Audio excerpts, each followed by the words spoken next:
At Anurag University, be everyone you dream to be.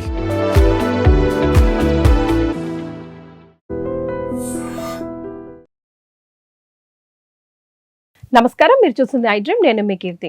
Varahi నవరాత్రిలో 7వ రోజు ప్రాముఖ్యత గురించి, పూజా విధానం గురించి మనకు తెలియజేయడానికి ప్రముఖ ఆస్ట్రాలజీ బ్రహ్మశ్రీ నందిబట్ల శ్రీహరి శర్మ గురువు గారు ఉన్నారు. నమస్తే గురుగారు. వాగర్థావివ సంపృక్తౌ వాగర్థ ప్రతిపత్తయే జగతః పితరౌ వందే పార్వతీ పరమేశ్వరౌ. ఆదిత్యాయ చ సోమాయ మంగళాయ బుధాయ చ గురుశుక్ర శనిభ్యశ్చ రాహవే కేతవే నమః. శృంగేరి జగద్గురు పీఠాధిపతులకి, కంచి పీఠాధిపతులకి నమస్కారములు తెలియచేసుకుంటూ కార్యక్రమాన్ని ప్రారంభిద్దాం. గురుగారు, 7వ రోజు అమ్మవారి అవతార విశేషాల గురించి తెలియజేస్తారా? తప్పకుండానమ్మా. ప్రధానంగా 7వ రోజు వారాహి అమ్మవారి చిత్రపటాన్ని పెట్టుకొని పూజ చేసేటువంటి వాళ్ళు ఈ 7వ రోజు మహావారాహి రూపంలో అమ్మవారిని కొలవాలి.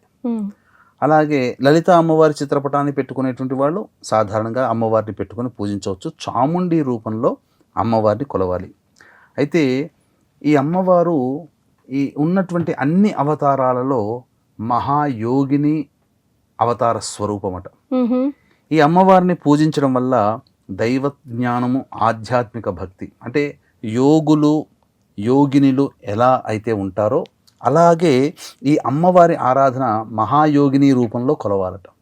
అంటే దైవజ్ఞానం అంటే ఏంటి ఇక్కడ అర్థం చేసుకోదలిసినటువంటిది, ఒక అద్భుతమైనటువంటి దైవిక శక్తులు ఈ అమ్మవారిని ఉపాసన చేయడం వల్ల వాళ్ళకి కలుగుతాయి. అలాగే ఆధ్యాత్మిక సిద్ధి అని అంటే దైవం మీద నమ్మకం లేక చాలామంది తమ భర్త, పిల్లలు అలా ఉంటారు కదా, ఇటువంటి కుటుంబ సభ్యులు ఉంటారు ఎవరైనా. ఈ పూజ చేసేవాళ్ళు కుటుంబ సభ్యులలో దైవత ఆరాధన ఎక్కువగా పెరుగుతుంది ఈ అమ్మవారి ఆరాధన చేయడం వల్ల. ఈ అమ్మవారు ఏంటనంటే మోక్షాన్ని ప్రసాదిస్తుంది. మోక్షాన్ని ప్రసాదించడం అంటే మళ్ళీ తిరిగి జన్మ ఎత్తన అవకాశం లేకుండా ఉండడము, లేకపోతే అత్యధిక పుణ్యంని సంపాదించుకొని పుణ్యరాశి ఎక్కువగా ఉండే విధంగా ఉండడం. ఈ అనగా పాపకర్మలు చేయడానికి మనస్సు వెళ్ళదు. అన్నిటికీ ఏ పని చేసినా అందులో పాపకర్మ, మంచి కర్మ ఉంటుంది కదమ్మా. పాపకర్మలు చేయాలన్నా మనస్సే ఆధారం అక్కడ. కాబట్టి అటువంటి మనస్సుని నియంత్రించగలిగే దేవత ఈ మహావారాహి అమ్మవారు. అయితే ఈ అమ్మవారు ఏంటనంటే వరాహ రూపములో ఉన్నటువంటి అందమైన మహిళగా చెప్పబడి ఉంది ఈ అమ్మవారి యొక్క స్వరూపము. ఈ అమ్మవారు ఏంటంటే పరమేశ్వరి యొక్క ఆయుధం నుంచి పుట్టిందట ఈ అమ్మవారు. సింహవాహనం, సాక్షాత్తు అమ్మవారి లాగానే సింహవాహనం. అయితే ఇందులో ఒక గొప్ప విశేషం ఏంటంటే మగవారు గనక ఈ అమ్మవారిని పూజిస్తే ఆ మగవారి సకల అభీష్టాలని నెరవేర్చే దేవతగా ఈ అమ్మవారు ఉంటుందని. కాబట్టి ప్రత్యేకంగా మగవాళ్ళు ఈ అమ్మవారిని మహావారాహి రూపంలో ఎవరైతే మగవాళ్ళు పూజ చేసుకుంటారో మహావారాహి రూపంలో గనక కొలిచినట్లయితే వాళ్ళ సకల అభీష్టాలు నెరవేరుతాయి. ఇక ఈ అమ్మవారు ఉపాసన వల్ల జరిగేది ఏంటంటే పూజ చేయడం వల్ల కలిగే ఫలితము భయము, కష్టం అనేది లేకుండా ఉంటుంది. భయము, కష్టము అంటే ఏ పని చేయాలన్నా అమ్మో నా వల్ల అవుతుందో కాదని ఒక భయం. కష్టం అంటే పనులలో వచ్చే ఆటంకాలు. ఇవన్నీ కూడా మనిషిని సెల్ఫ్ కాన్ఫిడెన్స్ లెవెల్ పెంచేసి వచ్చేటువంటి పనులలో హర్డిల్స్ అన్నింటినీ పక్కకు పెట్టగలిగే దేవత ఈ అమ్మవారి ఆరాధన. అయితే ఈ అమ్మవారి ఆరాధన వల్ల ఏం కలుగుతుందయ్యా అనంటే సంతోషముగా ఉంటామట ఈ అమ్మవారిని ఆరాధించడం వల్ల. ఇక్కడ ప్రధానంగా ప్రపంచంలో దుర్భిక్షము, కరువు కాటకాలు వచ్చినప్పుడు ఈ అమ్మవారి ఆరాధన ఎవరైతే చేస్తారో అటువంటి ఆరాధన ఫలితం వల్ల దుర్భిక్షాలన్నీ తొలగిపోతాయి.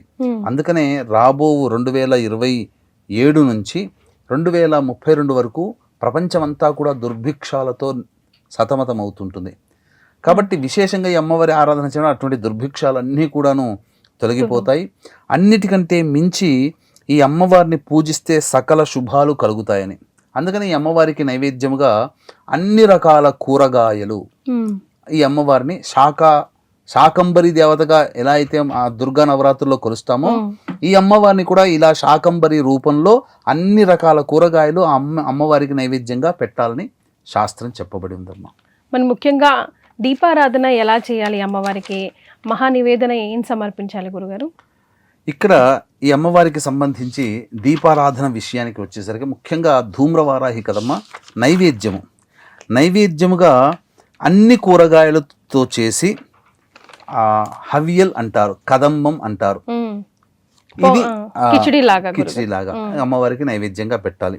ఇక దీపారాధన, విప్ప నూనెతో దీపారాధన, కందగడ్డలో దీపారాధన చేసిన చాలా విశేషము.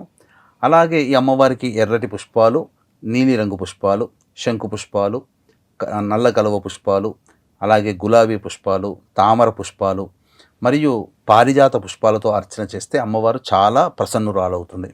ఇక ఈ అమ్మవారికి నైవేద్యముగా ఈ యొక్క చెప్పినటువంటి అన్ని రకాల కూరగాయలతో చేసినటువంటి కదంబముతో పాటుగా బెల్లం పానకం, తేనె, పనసపండు, కందగడ్డ, చిలకడ దుంప, స్వీట్ పొటాటో, బెల్లం పానకం, తర్వాత ఈ సంబంధించినటువంటి ఇలాచీ, నువ్వులు, ఆవు నేతితో చేసిన లడ్డూలు, ఇవన్నీ కూడా అమ్మవారికి చాలా ప్రీతికరం. దానిమ్మ పళ్ళు, ఇవన్నీ అమ్మవారికి చాలా ప్రీతికరం. ఇవి అమ్మవారికి నైవేద్యంగా పెట్టవచ్చు. ఇక ప్రధానంగా ఈ అమ్మవారికి తాంబూలము అంటే తాంబూల సేవన చాలా విశేషము.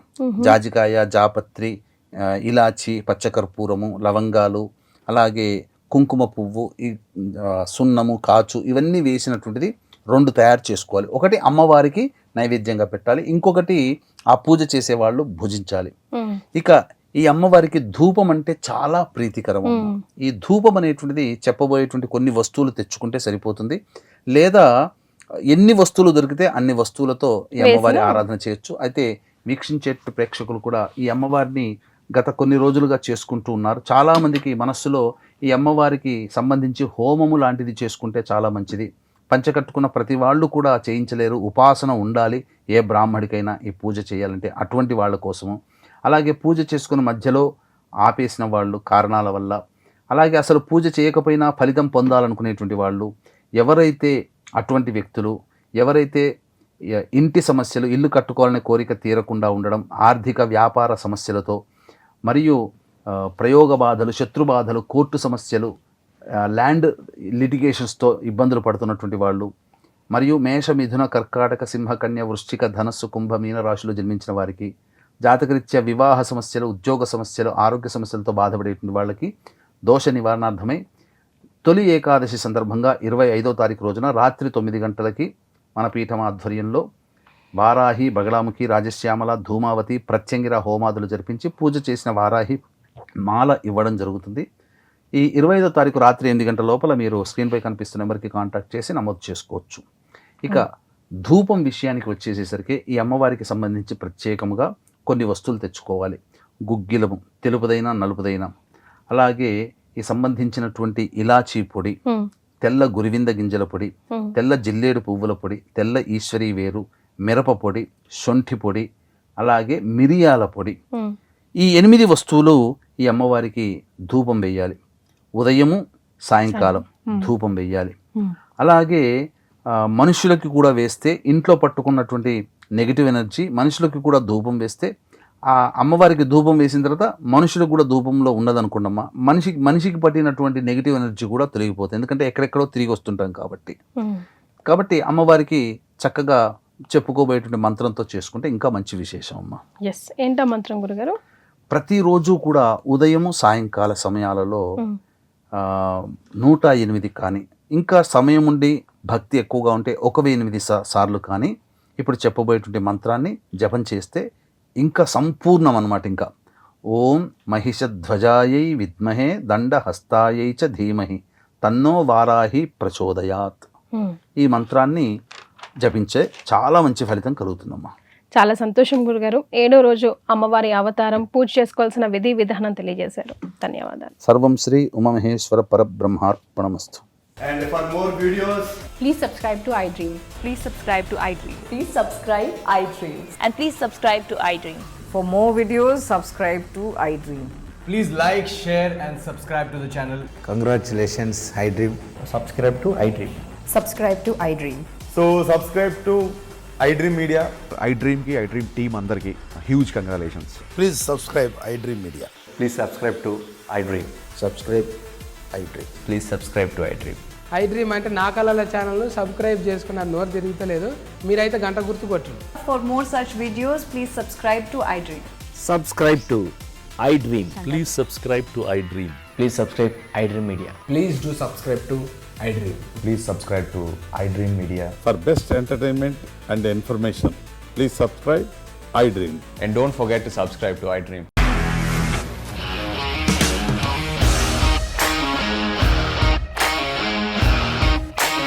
ఇండస్ట్రీలో కమిట్మెంట్ ఇష్యూస్ వస్తే నీకు కూడా వచ్చినట్టు మార్నింగ్ తీసుకెళ్ళాలంటే కొట్టి పడేస్తారు.